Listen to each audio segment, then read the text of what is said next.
Hello, I'm Pam Carruthers of HealingStars.com. This is a chart set for London, 1st of December 2014. However, I use whole signs as houses, and also I'm starting with Aries on the left. The focus through the week starts with the moon in Aries, so it's going to set off that Uranus right angle or square to Pluto up here in Capricorn. That can be tense on Monday. There's fire energy this week, very strong, because Mercury is now in Sagittarius along with the Sun and Venus. Saturn is still finally the last degrees of Scorpio. What's going on first of all is Mercury at 5 degrees of Sagittarius, is at a right angle to Neptune in Pisces. The Sun has already made that aspect, as has Venus. So you can look back over the last couple of weeks to see if you've been feeling lost and overwhelmed, and I know quite a lot of people have. The reason is that Neptune in Pisces is all about oneness, it's all about connection. But if you're feeling lost or lonely, it can also bring that difficult emotions to the fore. That's also because Chiron is also in Pisces. So both these planets in the last sign of the zodiac bring up feelings of being a victim, being misunderstood, being hurt. Mercury especially, of course, is the communicator. So just be aware of that on Monday. And it would have been building for a couple of days. The Sun at 9 degrees of Sagittarius, of course, will also make this right angle, this difficult aspect to Chiron. That actually occurs on Friday, but it's building through the week. It's very close. It's within orb, as we astrologers say. The Sun is about leadership. In Sagittarius, it's all about the future. The problem, the negative aspect of Sagittarius, is righteousness. I'm right, therefore you are wrong. And with Jupiter also in Leo, a fire sign, this can be exaggerated. Leo can do that, Jupiter can do that, can make things worse than they really are. There is, however, a very good relationship this week of Venus, who's at 18 degrees, starts the week, with Jupiter at 22. So that builds, and that's exact on Thursday at 19:10. That's a very positive connection because Venus is all about love and relationships, and Jupiter is the great bit. They're both benefic planets. They both promise good fortune.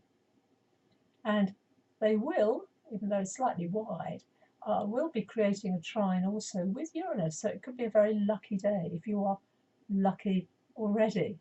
And of course, luck means you take initiative, you gamble. People who are lucky often do that.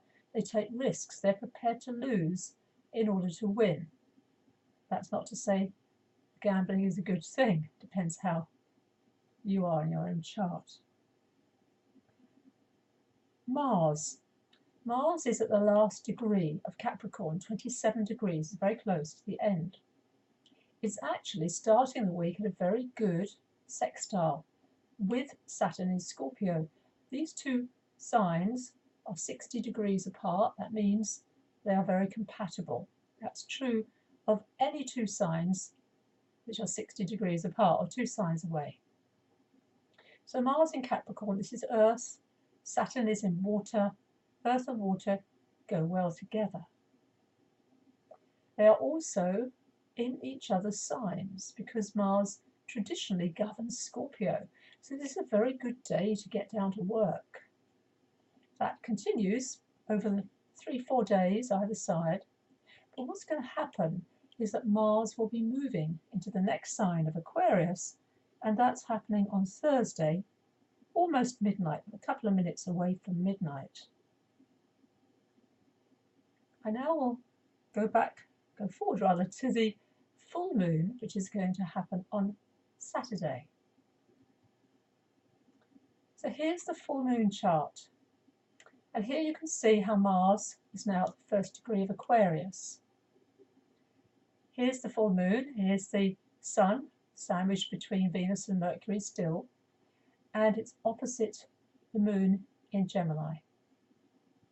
Now, Gemini asks questions. Sagittarius is the big picture. So once a year, shall we say, once a month we get a full moon. Always there's this axis that happens every month. But this once a year, Sagittarius and Gemini oppose each other in the sky. Mercury is the ruler of Gemini. And Mercury is up here in Sagittarius. And it's not known to be positive in Sagittarius because Mercury is better at detail. In Sagittarius, it can maybe overlook vital information. And as you can see, it's very close to the Sun. When Mercury joins the Sun, you can't see it. It's combust, and it's right when it's absolutely close, we call it Kazumi. I love that description. So at this full moon, Mercury, the messenger planet, is combust the Sun. It's a bit like a Mercury retrograde. Double check information if you're doing anything on Saturday. Make sure you know exactly that everybody's got the information. Travel arrangements can go wrong.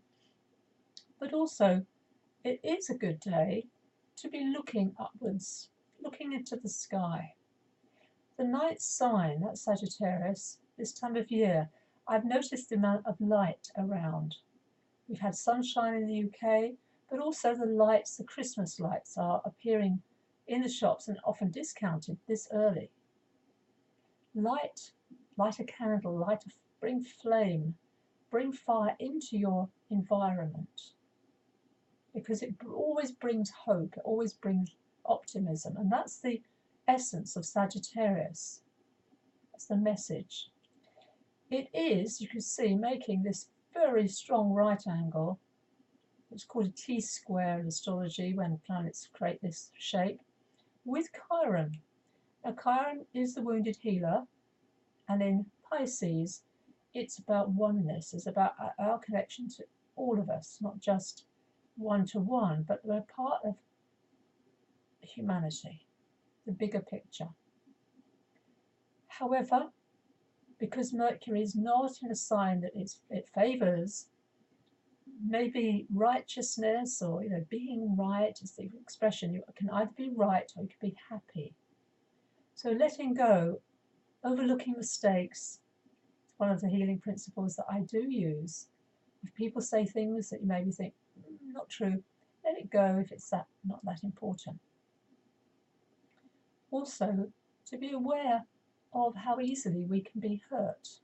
Pisces is very, very sensitive, super sensitive to energy. Any planet you have in your chart in that sign will be triggered at this full moon. So tread softly, as remember the expression goes in Shakespeare, because you tread on my dreams. The moon also, of course, is creating another very wonderful pattern called a cosmic rectangle. They are the blue lines, and this is to do with the North Node, currently in Libra, to do with eclipses, and the South Node in Aries, along with the Sun and Mercury, of course. So that's a positive relationship, and the nodes of the moon can help release things from the past, South Node, governed by Mars, and stepping forward into the future, the North Node, represented by Venus. The other interesting fact is that Venus is now virtually on what we call the galactic center. I do have an article about the galactic center on my website, and it will be included, a little brief mention, in my newsletter. Please subscribe to it. I give lots of up-to-date information and special offers, especially webinars, and I will be doing one in December on the year ahead. It's welcome to all, but you do need to subscribe. Thank you for watching. Enjoy this full moon. It could be very lively. It's a full moon. People go out at full moons after all. And Venus and Jupiter promise good things. Thank you for listening. Pam at healingstars.com.